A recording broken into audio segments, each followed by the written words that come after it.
Olá, amigos e amigas. O nosso bate-papo de hoje é com advogado, promotor de justiça aposentado, professor universitário, especialista em direito do consumidor, ex-diretor do PROCON, secretário de Estado, deputado estadual em 2005, vereador por 2 mandatos em Blumenau. César Sim está na memória de Santa Catarina, descrito nas páginas da ALESC, Assembleia Legislativa Catarinense. Nasceu em 30 de agosto de 1950 em São João Batista, Santa Catarina. Filho de Narcísio Sim e Margarida Cipriani Sim. Formado em Direito pela Universidade Regional de Blumenau, a nossa FURB, pós-graduado em Metodologia de Ensino Superior pela mesma universidade e instituições políticas pela Universidade Federal de Santa Catarina. É professor de Direito Processual Penal e Direito do Consumidor na FURB. Concorreu 4 vezes ao cargo de deputado estadual ao Parlamento Catarinense. Em todas as oportunidades ficou na suplência. Em 94, pela coligação União por Santa Catarina, obteve 15.555 votos. Em 1996, disputou o cargo de vice-prefeito de Blumenau, na chapa encabeçada por Dalírio Beber. Ficaram em 3º lugar nas eleições. Em 1998, recebeu 8.669 votos para deputado estadual.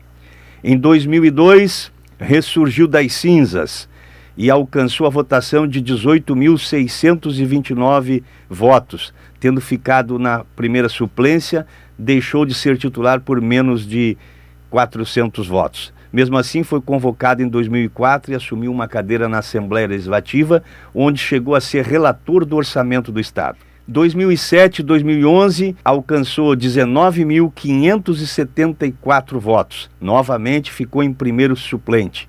Convocado no ano de 2008, exerceu a função de secretário de Estado. Em 2012, se elegeu vereador em Blumenau e em 2019 assumiu novamente a Câmara pelo Partido Progressista. Nas eleições de 2020, concorreu novamente à Câmara de Vereadores de Blumenau, foi o mais votado do seu partido, mas a sigla não alcançou legenda. Tijucano de São João Batista, Sim fez carreira profissional e política em Blumenau. Na conversa de hoje, nós vamos conhecer um pouco mais desse tijucano. Tudo bem, César? Tudo bem. Cara, eu não sabia que era importante assim. Tem uma longa caminhada aqui, né? Bonito, né? Uma caminhada bonita para um tijucano Papa Siri, comedor de charuto. Ô César. Um pirão branco. Tá uma beleza. Foi uma luta bonita. Pois é, mas como é que é essa história de tijucano batistense? Tu nasceu em São João Batista, mas quem nasce em São João Batista é batistense ou é tijucano do dedo torto? Isso não é unânime, né? Mas é o que trazem os mais antigos. Quem nasce em Tijucas é tijuquense, quem nasce em São João Batista é batistense, quem nasce ao longo do Vale do Rio Tijucas é tijucano. Então quem nasceu em Tijucas, Canelinha, São João Batista, Major Gercino e Nova Trento é considerado tijucano, né? Nova Trento ainda não, porque Nova Trento, né, fica mais distanciado do Rio Tijucas, mas é o Vale do Rio Tijucas. Então quem nasce no Vale do Rio Tijucas é tijucano. Aí outro dia eu cumprimentei uma amiga, mandei uma mensagem e coloquei, né, minha querida tijucana. Ela ficou brava comigo, disse, eu não sou tijucana. Eu tive que explicar para ela que ela é tijucana. Ela é batistense tijucana. Mas boa parte dos teus amigos e até que te ajudaram muito nas eleições foi essa identificação com os tijucanos dessa região. Ah, sim, eu acho que faltou explorar, né? A gente explorou muito pouco essa questão do tijucano. Que é uma cultura própria, né, César? Tem é bem particular. Tem inclusive dicionário, né? Tem um vocabulário que é bem parecido com o Manezinho da Ilha, né? Bem aproximado do Manezinho da Ilha. Então a gente, como na questão política, foi um erro deixar de explorar essa questão tijucana. Mas você não tem estrutura, né? Para achar tudo quanto é tijucano. Hoje você vê muitos tijucanos por aí, né? Da primeira leva, a maioria já foi a óbito, mas... Primeira leva que vieram para Blumenau trabalhar. E era interessante, né? Eles botavam a trouxa nas costas lá em São João Batista, que São João Batista, você tinha 2 opções, você era agricultor ou você era sapateiro. Então o pessoal vinha de lá, botava a trouxa nas costas, passava numa das empresas aqui de Blumenau, arrumava primeiro um emprego, para depois ver onde morar. Aí está a explicação. Por que tem morro aqui em Blumenau, que a maioria é tijucano? Eles chegavam, iam subindo os morros, iam fazendo seu barraco, né? E abrindo estrada por conta própria. Agora, diferente de hoje, o cidadão sobe o morro, faz um barraco, quer água, quer luz, quer estrada, quer ônibus, quer tudo. Naquela época o tijucano não queria nada. Ele subia o morro e ficava lá quietinho, né? Tem uma rua aqui chamada André Nicoletti, que hoje não sei se ainda é assim, mas era 100% de tijucano. Então o tijucano saía de lá, aí tijucano não esquecendo, que é o Vale do Rio Tijucas todo. Vinha com a trouxa nas costas, arrumava emprego, depois ia ver onde ia morar. Como já tinha algum parente aqui, ele ficava um pouco atrás da casa de quem já morava. Então, o morro era livre. E eu acho que conservou também um pouco dessa característica bem bairrista, o fato de ser uma cidade, uma região provinciana, né? Diferente agora, que está vindo gente de todos os lugares, do Paraná, do Rio Grande do Sul. Aquela época era só o pessoal tudo. Dali mesmo, conhecia, né? Todo mundo. Quem morava em Nova Trento conhecia o Neotrentino, quem morava em São João conhecia o Batistense, e assim por diante. Então era bem característico, né? Era o pessoal daí, não tinha migrante. Hoje, por exemplo, São João Batista, 50% de lá é gaúcho, que veio para trabalhar na indústria do calçado. César, e aquelas... Mesmo porque não tinha como receber o migrante. É aquilo que eu disse no começo. Ou você era sapateiro, ou você era agricultor. E essa agricultura era bifurcada. Duas produções principais, fumo e cana-de-açúcar. Né? Chegou a trabalhar na agricultura, César? Nas duas, na cana-de-açúcar e no fumo. No fumo era interessante, a gente pequenininho, né? Ia pelo carreiro do fumo, como tinha a Usate, que era a usina de açúcar, ela expelia aquelas cinzas e aquilo ficava em cima da folha de fumo. A gente apanhava o fumo, chegava em casa de noite, estava todo enegrecido de cinza. Se perguntar como é que a gente tomava banho, onde tomava banho, eu não lembro. Mas você chegava em casa, né, bem escurecido, pretinho. Agora tem cuidado, se é que chegar pretinho hoje vai ser processado. E quando demorava... Né? Quando demorava, amanhece, mas o boi não brinca. Isso já é outra história. É uma expressão bem tijucana, isso, né? Aí já vamos fugir da agricultura, né, do fumo, da cana-de-açúcar, muita mandioca também, milho, tudo, né? Então chegava na Páscoa, brincava de boi. Ah, mas judiava com boi? Não judiava com boi, coisa nenhuma. Envolve injustiça com o animal no perímetro urbano, no calçamento.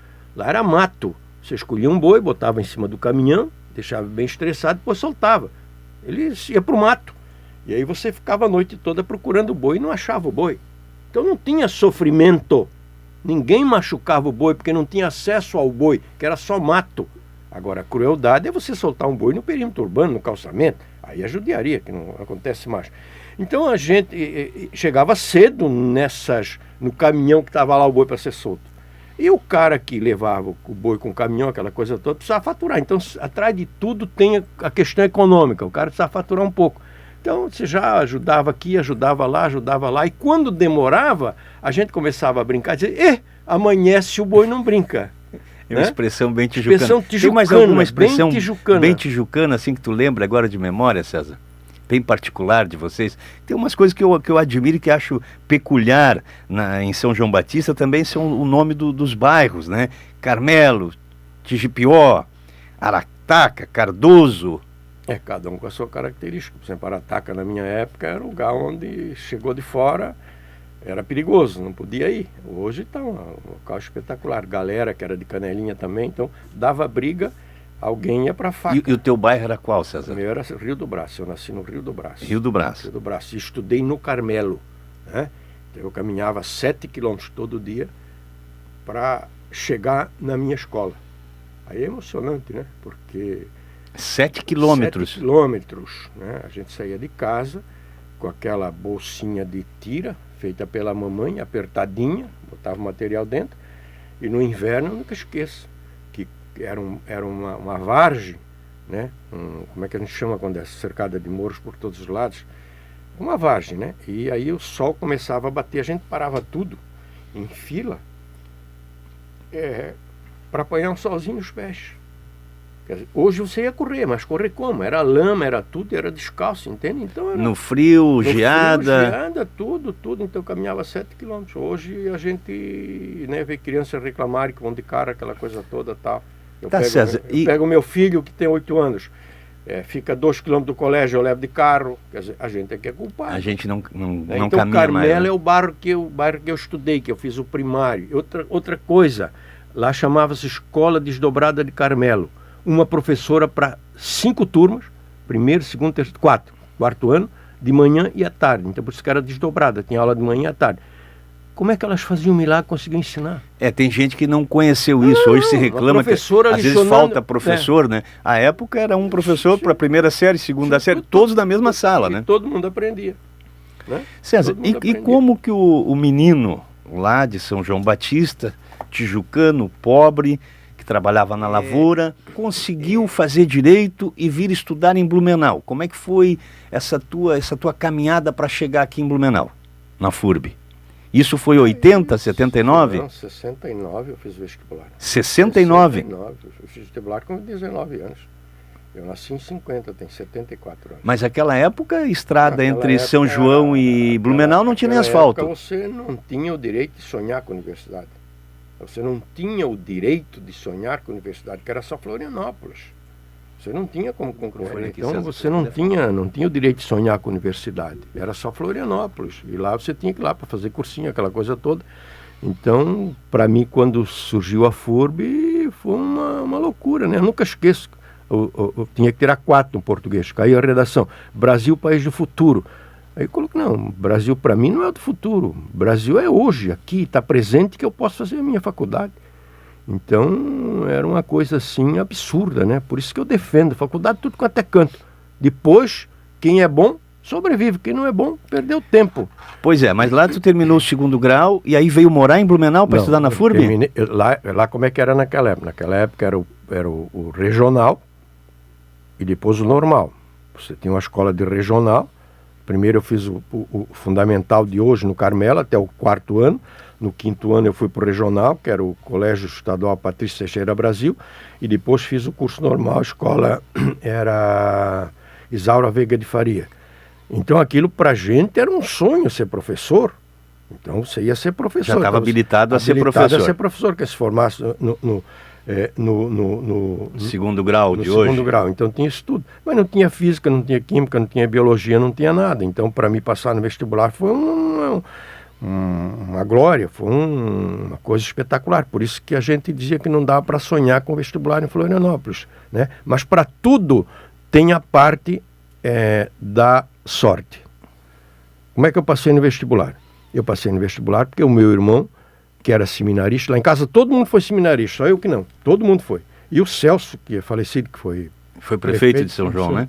Ele era seminarista, mas nunca quis ser padre. Ele era seminarista, que era bom de bola. Mas ele era muito arteiro para ser padre. Sim, eu conheci ele é muito gente boa. Ele era muito bom de bola. E os padres naquela época, tu vai ficar aqui porque nós precisamos ganhar o campeonato, né? Mas na esperança que ele fosse padre. E ele, quando veio de férias em 69, ele disse, o meu pessoal vai fazer vestibular. Te mandaram convidar para ir lá estudar com eles. Eu botei a trouxa no outro dia, eu estava lá. Eu fiquei 3 meses no seminário de Antônio Carlos, no meio dos cobrões, do pessoal do seminário. Há um convite do Celso. Convite do Celso. Então eu ficava de 12 horas por dia escutando eles, aprendendo. E eu era caprichoso, eu era CDF, eu cuidava das coisas. E o Celso chegou a fazer curso superior? Não. Aí eu fiz vestibular em Blumenau e passei no 2º vestibular de Direito em Blumenau. Então, a sorte, né, de ter estudado com esse pessoal. A maioria hoje é padre, desse pessoal que me ensinaram lá no seminário. E aí tu veio morar em Blumenau? Não, continuei a morar em São João Batista. Mas vinha de ônibus todo dia? Vinha de ônibus até Brusque. De Brusque a gente tinha condição da universidade. Algumas aulas eram em Brusque, as outras eram em Blumenau.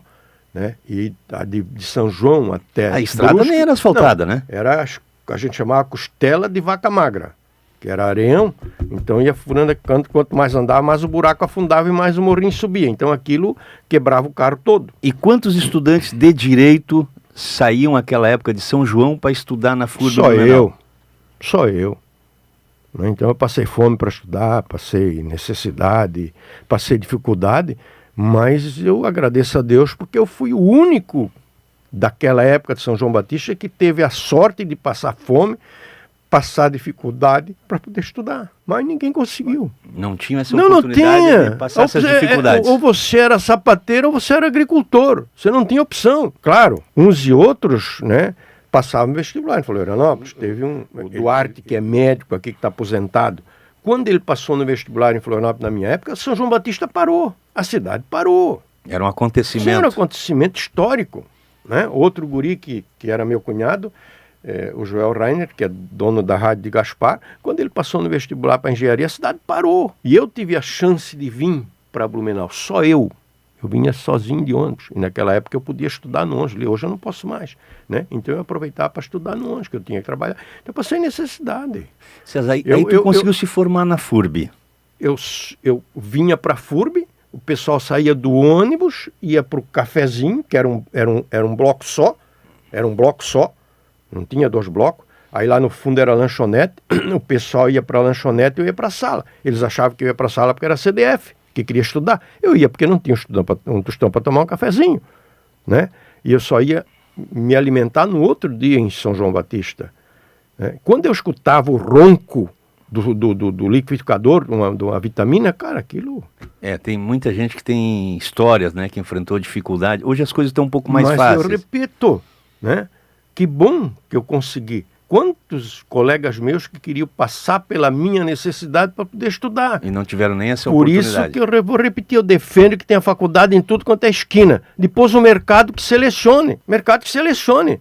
Porque se eu não posso fazer um concurso porque eu preciso de um diploma e o Estado não me dá condições de ter esse diploma, o Estado é sem vergonha. Agora, se eu tenho diploma e não passo um concurso, eu é que sou o desleixado. A responsabilidade é de quem tem a oportunidade, sim, né? César, aí tu te formou em Direito na FURB, advogado, foi advogar em São João Batista ou ficou advogando em Blumenau? Não, eu não cheguei a advogar. Advoguei talvez uns 6 meses em São João Batista.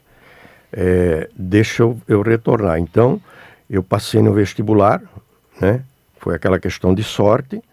E também estudava 4 horas por dia. Eu lembro que lá em São João Batista, ao longo do rio, tinha aquelas silveiras. Eu ia para lugar onde tinha prainha no rio, sentava e ficava estudando. Quando casou a minha irmã mais velha, casou com um alemão de Brusque, eu escutei ele dizer, esse aí tá doido, ele só estuda. Eu estava estudando no dia do casamento deles, então eu fiz a minha parte, tinha objetivo. Então, eu fiz vestibular. Sim. Passei no vestibular, comecei a estudar. Depois teve outro acontecimento na minha vida que foi fundamental. E por que eu fiz vestibular de Direito? Eu trabalhava no escritório de contabilidade. Saudoso José Claudino Soares, não sei se ainda é vivo, José Eugênio Dadan, que eram meus patrões. Eles queriam que eu fizesse economia, imagina, o escritório de contabilidade de São João com economista, ia arrebentar a boca do balão. E aí eu optei por Direito, por quê? Porque o doutor William Duarte da Silva era advogado em São João e tinha um Fusquinha. E aquilo, você é advogado para ter um Fusquinha. O Fusquinha naquela época já era bastante. Já era coisa de rico, né? Então eu comecei a fazer o vestibular, depois surgi em São João Batista um curso para escrivão. Isso tinha 2, 3 advogados em São João só? Tinha um só. Um só? Um só. Quando chegou o segundo, a gente começou a gozar dele. Doutor William, agora o senhor vai se arrebentar, vai repartir pela metade. Ele disse, não, agora eu vou dobrar o serviço, porque eu vou fazer o que eu fazia e vou contestar o que o meu colega fizer. E isso é uma realidade. Na realidade, direito, né? Ele aumentou o serviço. Então aí eu fiz o concurso para escrivão. Aí vem outra questão de sorte. Eu estava caminhando perto do fórum, aí tinha um advogado antigo, ele diz, olha, uma coisa que eu acho que tu devia saber, a partilha, que naquela época quem fazia a partilha era o escrivão. O escrivão fazia tudo. Ele disse, dá uma estudada na partilha, no formal de partilha. Cara, no outro dia caiu o formal de partilha. Na prova para escrivão? Para escrivão. Aí eu passei para São escrivão. João ou Major Gercino? Tudo. Era São João, Nova Trento, Major Gercino. Eram os 3 municípios. Mas para onde que tu ia de lambreta e guarda-chuva dia de chuva? Aí eu ainda era auxiliar de contabilidade. Quando tinha uma lambreta, e eu ia para Major Gercino, e nunca esqueço que choveu, parei numa estufa de fumo, pedi um guarda-chuva emprestado, fui com uma mão só. E tem amigo teu que lembra disso até hoje, né? Sim, e aí depois andei me arrebentando, caí, mas nunca me machuquei, e chegava ao conhecimento dos donos, e eles gozavam de mim, porque, né? Então eu ia para Major Gercino de Lambreta. E aí, E dia de chuva, de guarda-chuva. Que um dia choveu, repito, eu parei numa estufa, estava colhendo fumo, disse, me empresta o guarda-chuva. Ficaram olhando para mim assim, emprestar. E na volta eu deixei o guarda-chuva. Né? Então eu ia para Major Gercino recolher as notas fiscais dos comerciantes de Major Gercino. E aí eu não era ainda escrivão. Depois é que eu passei no concurso, né? E depois é que eu passei no vestibular, tá? Passei no vestibular, depois passei no concurso de escrivão e depois surgiu o concurso de promotor de justiça. Então, eu decidi fazer direito por causa do doutor Hildardo da Silva, que tinha um Fusca vermelho, nunca esqueço, pé de boi, daquele bem antigo. E aí depois fiz o vestibular, porque eu passei no concurso de escrivão e comecei a me relacionar com o juiz e promotor. E queria aprender tudo, queria saber de tudo. Aí você tinha duas vertentes de ensinamento. Você tinha um juiz que era no código, tudo que eu perguntava para ele, ele abria o código. E você tinha um promotor que era mais explícito, mais, né? Então, um dia eu perguntei num posto de combustível. Aí eu já era estudante, já estava ganhando de escrivão, já tinha um carrinho. Eu fui abastecer, ele estava lá, o doutor Roque da Silva Machado. É vivo ainda, mora em Balneário Camboriú. E aí eu disse, doutor, por que o tribunal do júri... Quem é que decide que o tribunal do júri, quem é que decide o processo comum, quem é que decide o processo sumário? Ele disse uma vez para mim, eu nunca mais esqueci. Isso usei na faculdade também, entende? Então aprendi num posto de combustível. Então eu era muito interessado. Aí veio o concurso para promotor de justiça, terei segundo lugar. Só perdi para um baiano, que hoje está aposentado, mora lá. Mas quando veio o concurso, já imaginava, César, eu vou passar nesse concurso Sim. promotor? Você é o Sim. primeiro promotor de São João Batista? Sim, eu era determinado. Isso eu tinha, né? E, como eu disse, estudava bastante. E aí surgiu um cursinho em Itajaí. Quem me indicou foi um promotor substituto de São João Batista, o doutor Machado também, não lembro agora o primeiro nome. E eu fui fazer esse cursinho e tirei segundo lugar no concurso. Sorte também. Por quê? O que caiu na oral? Sorte e muito estudo, né? Não, você tem que ter sorte em cima do estudo. Não adianta ter sorte sem estudar, também não adianta estudar sem ter sorte. As coisas se completam. Aí o que caiu no crime foi assim, a escrita foi muito boa. Tinha 3 opções. Ou era estelionato, apropriação indébita ou furto. Mas não dá para contar agora a tese, porque demora muito. Mas na oral, que eu era um bobinho de São João Batista, um babaquinho de São João Batista, um tolinho de São João Batista, caiu júri. Eu tinha sido escrivão e eu tinha sido jurado 2 vezes. Mas eu dei um banho. Isso ajuda bastante, né, César? Aí vem a sorte. Eu estou contando isso para dizer que você tem que rezar para ter sorte. A sorte vem de onde? A sorte vem da fé. Você tem sorte, a fé é você ter fé e fazer a sua parte. Tu é católico praticante, né, César? Não, eu sou católico, né? Católico sem vergonha. Não, eu lembro das nossas idas a Florianópolis, quando voltava à noite, para na Santinha. Às vezes ele estava dormindo, tentava passar direto, ele acordava, volta na Santinha. Ah, esqueci, doutor. Não, por quê? Porque a Santinha foi o que eu ia buscar força para estudar. Né? Então, eu tenho Nossa Senhora Aparecida, que me ajuda nas finanças, eu tenho a Nossa Senhora dos Caravaggio, que é a inteligência, e isso eu cultivo até hoje. Né? Então, eu pratico isso aí. Então, você tem que ter essa chamada sorte no que eu estava colocando, e agora fugiu de novo. Aí passasse no concurso, sorte, muito estudo, e fosse trabalhar no oeste do estado. Tem Alzheimer quem não lembra do que esqueceu, né? E eu lembro do que eu esqueci. Então eu lembro que esqueci que eu ia falar da sorte no concurso. Sim. Caiu o júri, eu dei um banho. Aí tinha um procurador, ele era assim bem reforçadinho, mais reforçadinho do que eu, baixinho, encrenqueiro. Terminou tudo. Eu disse, não, esse menino sabe demais. Olha só como eu era bom. Ele disse, esse menino sabe demais. Aí ele fez 2 perguntas. Aí ficou grandão, aí não, eu fiquei grandão. Aí ele fez 2 perguntas, uma eu respondi, a outra eu não soube. Aí o Procurador-Geral de Justiça, que era o coordenador do concurso, disse, César, quando tu for promotor, que acontecesse isso não pode fazer, que era que se o município podia desapropriar a área do Estado. Nunca esqueça. Ele perguntou assim, o município pode desapropriar a área do Estado e a área da União? Aí eu disse, não sei. Aí o Procurador-Geral de Justiça, César, quando tu for promotor, tu não pode não concordar com isso. O município não pode desapropriar a área de maior. O maior pode desapropriar do menor. O município não pode desapropriar a área do Estado. Naquela época era assim. Aí eu botei na cabeça, acho que eu vou passar. E quando terminou a prova, o promotor de São João, que era o que tinha me encaminhado, que me ajudava, aquela coisa, me abraçou. Disse, eu passei. E quando eu entreguei, vou lembrar de outra, quando eu entreguei a prova escrita, que era essa da tese ali que eu fiz estelionato. Mas tinha que dizer por que era. O falecido Nilo Quintino fez a proporção em débito. O falecido Carvalho fez furto. Nós passamos, porque a gente explicou por que era. A tese permitia isso. Quando eu entreguei a prova escrita, tinha um promotor que era tijucano, Santídio de Amorim. Naquela época ele fez 700 votos para vereador antes de ser promotor e não se elegeu porque não deu legenda. Fez que nem nós aqui. Sim. Entende? E ele pegou a minha prova e ele olhou para o outro lado assim e disse, olha que bonito. Aí você começava a ter aquela certeza que ia passar. Uma confiança, sentimento positivo. O que é isso? Isso é fé, isso é sorte.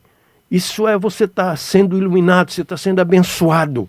E aquilo começou a seguir assim. Quando chegou na oral, como eu disse, eu dei um banho. E repito, era um tolinho lá de São João Batista que tinha feito o curso normal, que não tinha física, não tinha biologia, não tinha nada. Eu comprei um livro de cada disciplina. Não, eu comprei um código civil, um código penal, civil, penal, processo penal e direito civil. Né? E eu nunca esqueço que era acho que Noronha, eu acho debaixo Noronha eram, tá? Ele dizia, qual era a objetividade do crime? Aí eu não esquecia mais. Quem quiser, não tem nada mais democrático do que concurso. Aí eu passei para promotor de justiça, segundo lugar. E o medo era ir para o oeste. Mas época não tem asfalto. Mas foi para lá que tu fosse, né? Não. Aí o Dr. Roque, esse promotor que sempre me ajudou, que sempre torceu por mim, era secretário do Ministério Público. Ele ligou para mim, disse assim, adivinha para onde tu vai? Disse, eu vou lá para os Cafundó. Disse, não, que o promotor que tirou o primeiro lugar era do Oeste. Então ele optou por São Miguel do Oeste. Sobrou Curitibanos para mim.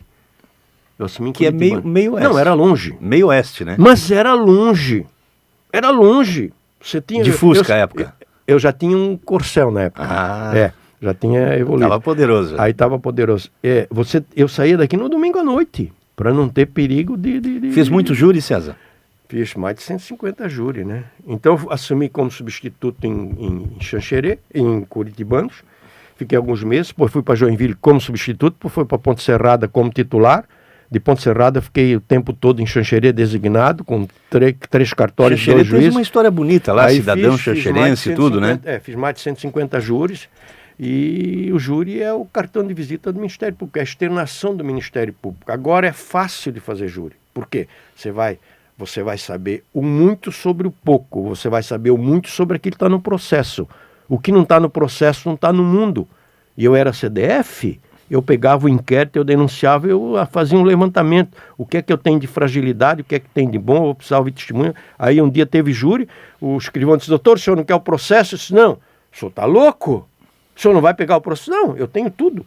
Então eu não pegava o processo, que eu tinha todo o meu levantamento. E no dia que eu assumi, nunca esqueço que eu assumi numa quinta-feira. Era 20 de maio de 77, em Curitibanos. O promotor era fazendeiro. E o juiz era Genésio Noli, que depois foi desembargador, que tem 2 filhas juíza, acho 2, uma de certeza em Balneário Camboriú. Aí eu cheguei, cumprimentei todo mundo e tal, aí o juiz disse assim, olha, o promotor hoje, doutor, não lembro mais o nome dele, Farias, ele veio sem cavalo, mas ele deixa o cavalo dele ali na frente, me gozando. Aí tá tudo bem, cumprimentando aquela, imagina só eu de promotor de justiça. A alegria também quando eu passei no vestibular, aquele bonelzinho vermelho, todo pelado, me chamava de galo vermelho. Olha a alegria, né? Então quando ia embora, ele jogou um processo, disse, olha, isso aqui é teu. Que é isso, doutor? Isso tem júri quarta-feira. Eu assumi na quinta. Na quarta-feira que vem tem júri. Menos de uma semana para... Aí eu disse, não, o senhor tá louco? O juiz rindo, né? O senhor tá maluco? Não, César, isso é para não dar tempo de dar dor de barriga. Foi um dos melhores júris que eu fiz, né? E aí, fala de título de ser cidadão xanxerense em razão dos júris que eu fazia. Mas eu era muito, muito, muito eficiente. E não pegasse no meu pé que se danava. Porque eu sabia, o advogado que eu usasse pegar no meu pé, ele se rebentava, porque eu sabia tudo. Mas você também tem as mancadas. Um tribuno famoso da época, era deputado federal, lá do Oeste, acho que era João Matos. Ele foi fazer um júri em Ponte Serrada. E eu caí na besteira de dizer que ele estava ali fazendo política. Meu Deus, ele não falou nada. Chegou na hora de falar, disse, abro na folha tal, abro na folha tal, abro na folha Tinha tal. estudado o processo. Tinha estudado o processo. Acabou, os caras olhavam para mim assim. Perdi naquela colocação que eu fiz, né? E outro dia o advogado disse que eu era pago para condenar. No dia anterior eu tinha pedido absolvição. Eu disse, não, excelência. Aí tu ganhou nessa. Sim, aí eu tinha 4 jurados que tinham sido na outra, que eu tinha pedido absolvição. Vossa Excelência, eu testemunha disso, eu faço justiça. Se é para condenar, eu peço a condenação. Se é para absolver, eu não peço condenação. É o que eu fiz ontem, né? E eu sou pago para fazer isso. Agora o doutor é pago para absolver. Ele não interessa se o réu é bom ou ruim, ele é pago para absolver. E se ele não pedir absolvição, aí sim o júri é nulo. Ele tem, aí também ganhei nessa aí, né? E outra, briguei com o juiz. Eles chamaram a ambulância, era fogo. Não, chamaram a ambulância para quem, César? Chamaram a ambulância para socorrer o juiz. Deu uns Passou mal. Passou mal. E o advogado só vendo. Depois o advogado também foi juiz, doutor Vicente Carim. Ele só escutando, só vendo. Aí voltou tudo ao normal, tal, tudo numa boa. Aí deram a palavra para ele. Aí ele começou. Vossas Excelências viram que era o júri era violenta emoção. Na época, violenta emoção reduzia de 6 para 4 anos e aí ganhava o sursi.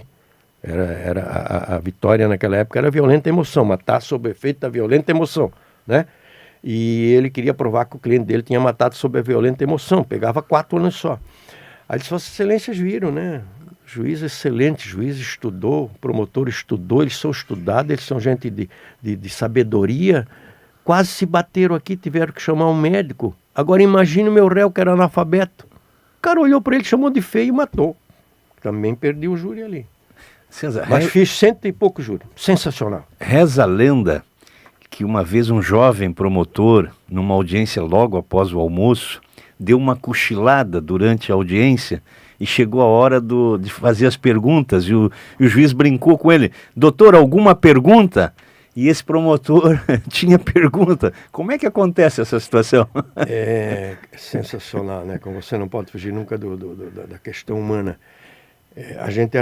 Eu era promotor em Xanxerê e o hoje desembargador, não sei se ainda está na ativa, doutor Fontes, Ricardo Fontes, era juiz em Xanxerê. E aí criaram a comarca de Abelardo, nós fomos substituir lá. Criaram o São Domingos, a gente foi substituir lá. Então a gente cuidava da região toda. E a gente ia nas sextas-feiras a Abelardo Luz. Doutor, o sobrenome era Andrade, era do PDT, era prefeito. Então ele recebia o doutor Fontes e eu em festa. A gente ia lá, comarca recém-criada, a gente ia atender na sexta-feira lá. E o almoço era churrasco, naquela época era churrasco. Tudo. Ele começou a dar vinho para nós, vinho português. Eu era um imbecil de Tijucas, nunca tomei vinho estrangeiro. No almoço? Aí tomei muito vinho. E aí chegou na hora da audiência, eu cochilei. E o doutor tem pergunta? Mas ele saca. Doutor, tem pergunta? Eu tenho, excelência. Eu era tão Caxias que eu tinha as perguntas. Aí eu fiz as 3 perguntas, eram pertinentes. E ele nunca mais esqueceu disso, tá? Cara, não é possível, tu tá cochilando... Tu tava com a folha debaixo da asa. A folha debaixo da asa. Tu tá cochilando e faz as perguntas, eu não consegui te derrubar. Ele até hoje, ele lembra disso. São as coisas interessantes da nossa vida, que vale a pena você relembrar, né? Trabalhei muito tempo também em Xanxerê com Trindade, que foi presidente do Tribunal de Justiça, meu compadre, hoje falecido. Então é uma história assim muito bonita, que me dá um orgulho muito grande. Por isso que quando começou a ler isso aí, eu disse de brincadeira, mas é certo, né? Eu acho que eu sou um vencedor. Eu sou uma carreira bonita no judiciário, né, César? Bonita depois de tua história público, toda, né? com o PROCON, direito do consumidor. Direito do consumidor, né? Sempre defendendo a comunidade, as nossas lutas políticas, né? Isso é sensacional. E o que leva, César, um ser humano normal, né? promotor de justiça, com a sua carreira, decidir em 1994 ingressar na política? Isso está no sangue, né? Quando você... É uma cachaça boa? É uma cachaça boa, a cachaça de Luiz Alves. Quando você como é que eu digo, despretensioso, quando você não tem amarras, quando você é dono de si, a coisa vem, você pega, você abraça. Não tem nada, cara. E o povo de Blumenau testemunha de como a gente fazia política, como era gostoso, era sem dinheiro, era sem nada, e a gente era bom de voto. Em 94 tu estava na moda, né, César? Era promotor de justiça que a imprensa toda procurava, as associações de moradores tinham uma relação muito próxima contigo, Defesa né? do Consumidor, Associação de Moradores. Os aposentados, muitos queriam se aposentar. E isso abriu as portas da política. Abriu as portas da política e a gente abraçou. Porque eu não precisava de política. Sempre tive um ordenado. O promotor ganhou um ordenado bom. Agora, se te mas sobrou... era uma coisa assim gostosa de ser feita porque te vinculava às pessoas, né? Pois é, mas se te sobrou sorte na vida profissional, ao passar no vestibular, depois ao passar no concurso de promotor, sorte e muito estudo, parece que faltou um pouquinho de sorte na política, né? Não faltou na escolha dos partidos, nas eleições, porque em 94... Aí não é questão de sorte, é questão de competência. Não é competência, é questão de experiência. Experiência. Para mim, para o nosso grupo, sempre faltou experiência. Por quê? Porque a gente era puro. Teve muita pureza na nossa vida política. Você é testemunha disso? A gente era muito puro. Em 94... Na época de secretário de Estado, na época de deputado, a gente era puro. E a gente lutava com gente que não era pura. Hoje diminuiu a corrupção. Naquela época era uma loucura, os caras tinham uma fortuna, era tudo muito do Caixa 2. Política, né? Aí o eleitor valorizava eles, né, quando eles eram roubados 2 vezes. Pois é, roubava o dinheiro da escola, roubava o dinheiro da creche, roubava o dinheiro do hospital, roubava o dinheiro de tudo. Só que, eu era político, eu era igual a eles. Mas quando eu falo em sorte...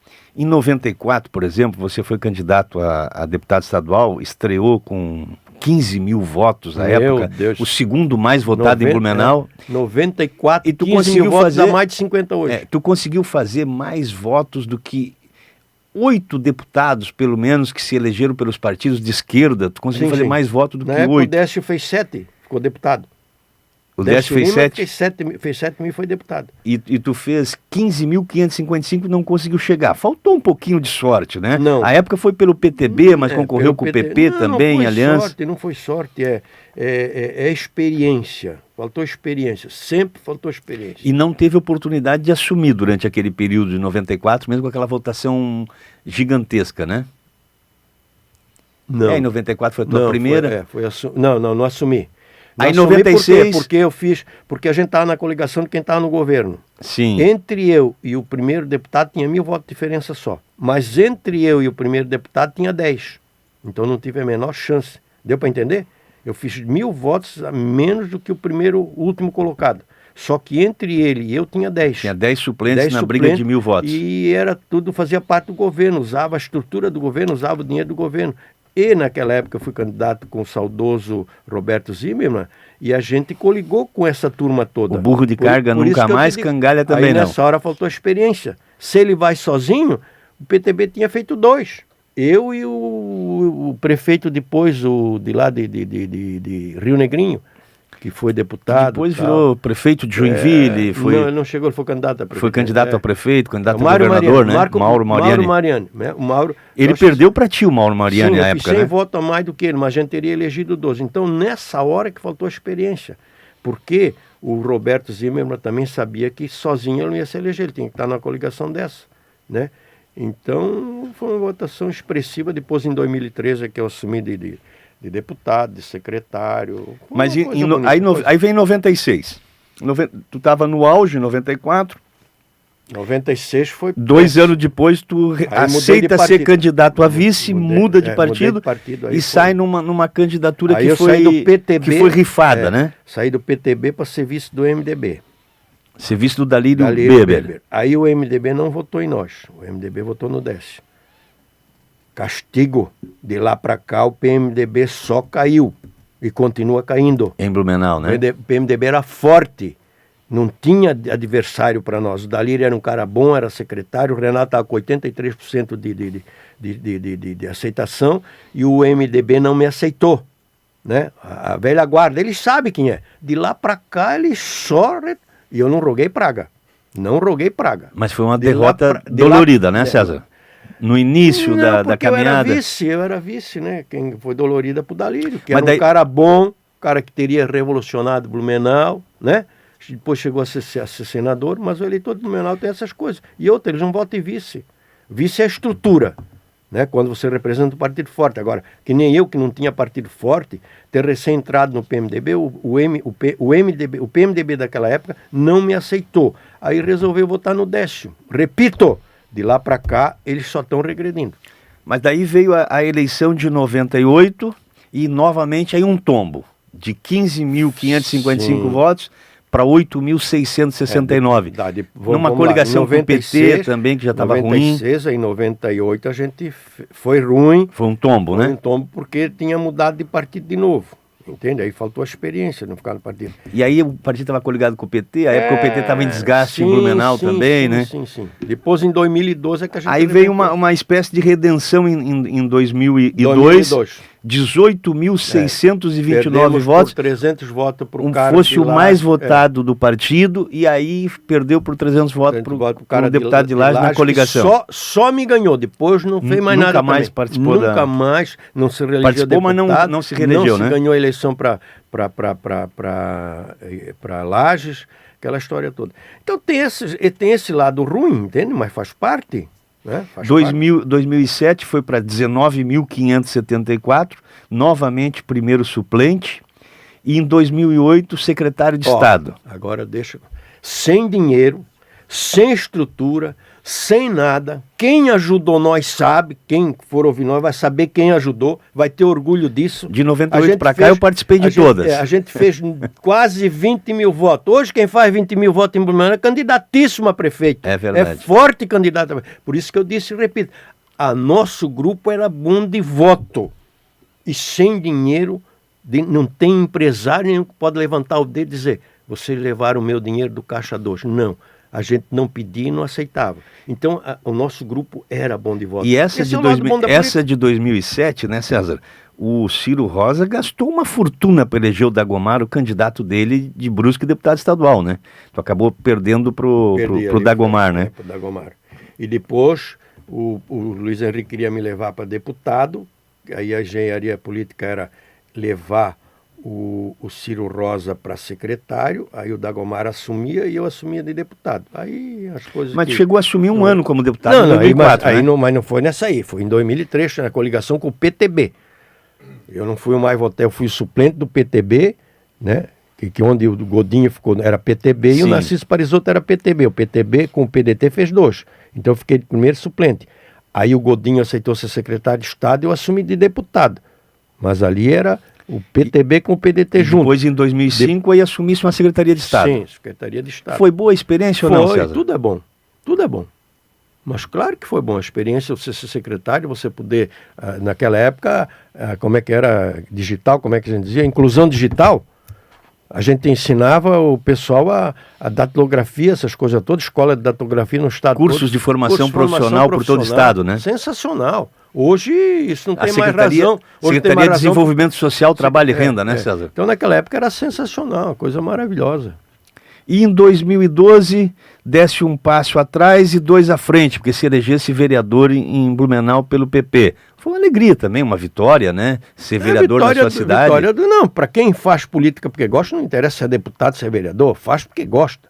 E foi uma vitória do nosso grupo, né? Eu não participei, essa é 2012, infelizmente. E foi marcante, né? Porque como vereador, tem 2 coisas. Uma tu participou. Quais são tem gente que é capaz de não querer concordar. Quais são as 2 melhores leis que o Blumenau teve até hoje? Uma é o PSIL e outra é dos bancos. Naquela época é do silêncio, né? Naquela época os bancos eram uma loucura. Não tinha nada. O cara ficava 2 horas para ser atendido, não tinha cadeira, não tinha nada. Aí o Pacheco, o vereador, criou a lei. E nós, no PROCON, executamos a lei.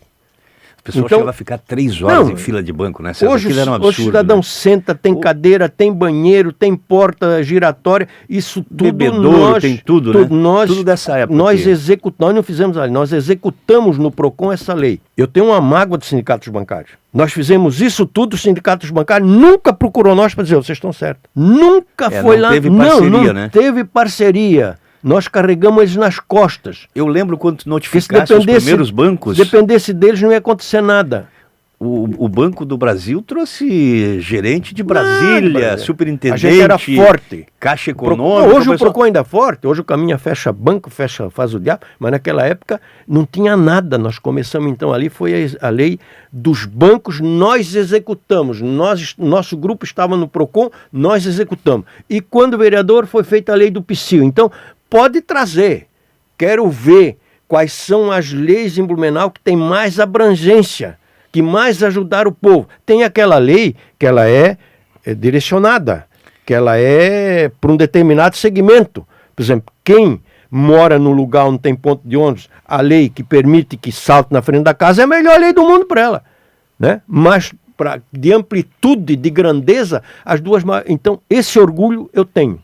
Esse orgulho ninguém me tira. As duas melhores leis que o Blumenauense teve até hoje é participação nossa. Uma nós criamos e outra nós colocamos em prática no PROCON. E para o pessoal entender, né? Há 20 anos atrás não existia o que nós fazemos hoje, tudo via celular. Nós pagamos as contas, recebemos, fazemos transferência. Era tudo no Grix. Era tudo na fila. Sim. Então, o dia de menos fila era 40 minutos. Eu lembro quando o César começou a reunir os gerentes de banco. Eles começaram a chamar o superintendente, começou a vir gerente regional. Não, doutor, nós não temos como quebrar a parede, fazer banheiro e a questão de segurança. César, vocês têm sim. Vocês são o setor que mais arrecada. E foi e fizeram, né, Era César? uma tranquilidade, né? Não queriam nem colocar cadeira. E era hoje assim, uma sobra. coisa assim tranquila. Porque quando é que você está tranquilo? Quando você está defendendo o povo. Não interessa quem vem, quem está lá, quem vem discutir. Então a gente tinha aquela tranquilidade. Então esse orgulho a gente tem. Outra coisa na Assembleia que eu lembrei, nós colocamos em votação aquela lei para colocar o valor do imposto na mercadoria. Lembra? Pois é, como é que ficou Foi essa... arquivada. Eu saí depois, eles arquivaram. E aí eu tenho uma mágoa com o Ponticelli. O Ponticelli era presidente da Assembleia e mandou arquivar, não deu andamento. E nós fomos lá buscar elementos no Ministério. Quem fez aquela lei para nós foi o Ministério Público que fez, para colocar na... Aí a gente até dizia, já pensou a dona de casa comprar uma geladeira e está lá escrito na geladeira que de R$1.000 da geladeira, 600 é imposto? Ela vai querer saber onde é que está esses 600 que roubaram dela. Verdade. Tá? Aí não passou. Aí o Luiz Henrique deixou de ser governador e foi senador e colocou no Senado. Isso é um orgulho muito grande. O Luiz Henrique colocou no Senado essa lei, foi aprovada e hoje nós temos em todos os produtos, né, a quantia relativa aos tributos. Olha quanta coisa boa a gente fez. E não fizemos mais de obrigação. Agora, o mais gostoso disso é que a gente fazia não atrás de retribuição. Se a gente fosse fazer atrás de retribuição, a gente tinha negociado com esses caras dos bancos. Olha a chance que a gente tinha de ser corrupto. Cara, vocês dão dinheiro aí para nós, para campanha, me elege deputado, eu tô fora. Não, é assim, tá acabado. E tem que fazer, vocês têm dinheiro. Olha que coisa maravilhosa. E melhorou a vida das pessoas, né? É isso que eu digo. Olha a lei do PSIL, essas coisas todas, né? Às vezes a gente pergunta, tem uma frustração, tem um sonho não dá mais. Qual era o meu sonho? Simples, ter um carro do PSIL. Projeto PSIL. Uma viatura da Polícia Militar exclusiva para o projeto PSIL. Para andar nas ruas. Né? Hoje ainda funciona, cara. O projeto PSIL é uma coisa, talvez não tenha tanto, porque no começo foi difícil, né? Então foi uma passagem, uma vitória. Eu rezo todo dia e agradeço a Deus, né? Porque Ele me deu uma vida vitoriosa. As cagadas, como diz o tijucano, os erros, foi culpa minha. Agora eu tive a luz divina que me deu o caminho para fazer, para ajudar, entende? O direito do consumidor e o PROCON foi uma grande paixão aí, né? Coisa de louco, né? Aí vem, porque o direito do consumidor? Porque na época que surgiu o Código de Defesa do Consumidor, o Procurador-Geral de Justiça era a oposição. Eu acho que era o Pedro Ivo, governador. Aí o procurador foi de oposição. Faleceu há pouco tempo. Ele tinha um irmão vereador em Florianópolis, Piazza era procurador. Eu representava o Ministério Público no consumidor. Eu fui para o Rio, fui para São Paulo, fui para Minas Gerais, fui para tudo. Era um manezinho, chegava lá, botava as coisas, porque vinha os cobrões do mundo todo e tinha o tradutor. Eu botava aquilo e ficava lá sentadinho lá, né? E aí onde eu aprendi e vim trazer isso para cá. Aí uma frustração não ter, na época, redigido um livro sobre o consumidor. Tinha matado a pau. Porque eu dava um banho, eu sabia de tudo, porque eu participei da formação do Código de Defesa do Consumidor. Eu sabia por que isso vai, por que isso não vai, porque eu estava nas equipes que montavam o código. Os cobrões... Que começou a nascer lá na Constituinte de 88. Aqueles caras que escreveram, fizeram o Código de Defesa do Consumidor, eram meus colegas, né? Então eu participei. Então foi uma época assim muito, muito, muito gostosa. Então quando veio o consumidor, para terminar, é porque o procurador era de oposição, eu não tinha vez com a situação, porque eu nunca fui garçom de chefe. Não, chefe é chefe e eu sou promotor, né? Então eu não tinha vez. Aí chegou esse promotor, ele foi com a minha cara e eu representava o Ministério Público em tudo quanto evento que tinha. Imagina só, um manezinho que nem eu, viajando para São Paulo, para o Rio, para Brasília, para tudo, para participar desses eventos. Para completar o teu currículo aqui, César, nas eleições de 2020, concorresses novamente a vereador na Câmara de Blumenau, né? Fosse o mais votado do partido, mas a sigla não alcançou a legenda. A eleição de 2020 tem um particular, que é a eleição da pandemia. 60% dos idosos não votaram na eleição de 2020, são levantamentos do próprio TSE. Preocupação com a Covid, né? Preocupação com a Covid, e como não havia obrigatoriedade de votar a partir de 70 anos, boa parte dos teus eleitores... No dia da eleição choveu canivete? Tem 70 anos. Então eu acho que isso acabou influenciando um pouco, né, César? Sim, tranquilo. 73 anos, César? 73 já completo, em 74. Então eu sou de 50. Tu já está um bom tempo podendo usufruir as condições de idoso, mas... Desde 60 anos. Mas a luta é permanente. Não, aí eu aprendi com meu sogro. Meu sogro dizia assim, ó, eu vou lá no banco, tem uns amigos meus que entram com o nariz empinado na fila da prioridade. Vai lá, é atendido rapidamente e volta para casa para encher o saco da mulher. Eu fico na fila. Eu vejo meus amigos na fila, eu fico sabendo da fofoca, o que acontece em Blumenau, tomo conhecimento de tudo. Não tem coisa melhor do que fila para mim, eu sou aposentado, eu não trabalho mais. E a minha mulher aplaude, porque eu só vou chegar em casa meio-dia para almoçar. Eu aprendi isso com ele. Então, nunca usufruí dessa questão de idoso. César, na Câmara de Vereadores tivesse alguns embates, tivesse uma postura de devolver o dinheiro que era destinado a associações de moradores, isso não agradou a maioria dos vereadores, né? Não, dá um ciúme danado, né? E depois também propôs a redução do repasse, do 10º, né? Isso gerou um atrito com alguns vereadores, né? Sim. E a política tem disso, né? E aí eu não fui beneficiado com isso. Eu fui o precursor, eu que dei o primeiro discurso para ser contra o aumento de vereadores na época, né? Graças a mim não foi aumentado, porque eu comecei a defender. Fazia a doação do salário, defendi a redução do 10º, fiz tudo o que era para ser feito.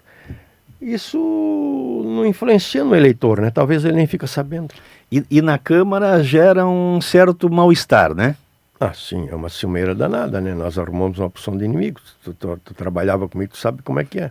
Mas a política se fez mais amigos ou mais inimigos? Mais amigos. Mais amigos.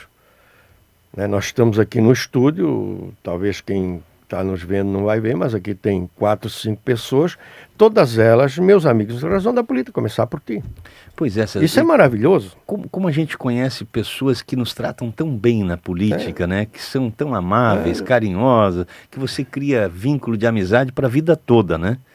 É muito gostoso sair na rua e dizer, doutor, o senhor não é mais candidato, mas se for, pode contar comigo. Esse é o lado bom da política, né? O reconhecimento, o carinho das pessoas. Então, o problema, né? O nosso, a eleição era importante porque a gente tinha um grupo que precisava da eleição, né? Muita gente passando por necessidade, aquela coisa. Mas para mim, particularmente, isso nunca foi interessante. Eu não precisava da política. Do ponto de vista econômico, não, né, César? Não, absolutamente. César, e quando chega... Porque eu, para ser político, eu tinha que deixar o Ministério Público. Então eu ia ganhar menos, ia até ganhar menos. Então não era aquela coisa de, a questão é financeira. A gente comentava e a gente percebia quando você chega numa casa que a criança te recebe bem, você percebe o quanto aquela família te quer bem, porque já falaram, a criança chega ali, ela está conhecendo uma pessoa que os familiares já falavam e que tinha bom conceito. Isso é muito bom, né, César? Bom, essa semana eu passei uma mensagem para uma pessoa que eu imagino quem que é, mora no centro, e aí ela respondeu assim: o senhor é uma pessoa especial. A minha mãe gostava muito do senhor. Então, tu vê que eu cumprimentei a segunda geração, disse, a minha mãe gostava. Aí eu senti que a mãe faleceu. Aí eu comecei a pensar quem é. Mandei para a mãe era fulana de tal, entende? Isso é uma coisa gostosa, isso não tem preço. Não tem preço você cumprimentar uma pessoa que você nem sabe quem é, está na ficha lá de cliente do escritório. A minha mãe gostava muito do senhor, e você vai lembrar, realmente a gente tinha um relacionamento, ela sempre nos ajudou, tal. Agora, a política mudou muito nos últimos 20 anos, né, César? Parece que tornou diferente. Antes você... Nós estamos... Eu estou ultrapassado, né? Eu estou ultrapassado. Mas também não quer dizer que o que veio está melhor, né? Porque eu acho que a forma de fazer política hoje ela não é positiva. O político sempre deixou a desejar. Político sempre foi assim, só que agora a gente sabe mais, né? E talvez antigamente o político era mais prejudicial para a sociedade do que agora. Com toda certeza. Pelo Caixa 2, hoje há mais fiscalização. Nunca roubaram tanto. Não. Nunca roubaram tão pouco que nem estão roubando agora. Porque tem fiscalização. Naquela época era solto. Então o político sempre foi maléfico para a sociedade. Sempre. É histórico. Mas aquela pessoa que defendia o bairro, a comunidade, a cidade, buscava uma obra, um benefício, hoje parece que não é mais tanto esse lado. As discussões elas estão mais sedimentadas em outros temas. Muitos temas nacionais, muitas vezes se esquece até os problemas, como se a cidade não tivesse mais problemas, como se tudo tivesse resolvido e que todas as situações que afetam as pessoas são as situações nacionais. Hoje, na verdade, não tem mais graça fazer política, né? É tudo muito automatizado, é tudo muito... digitalizado, é tudo muito autômato.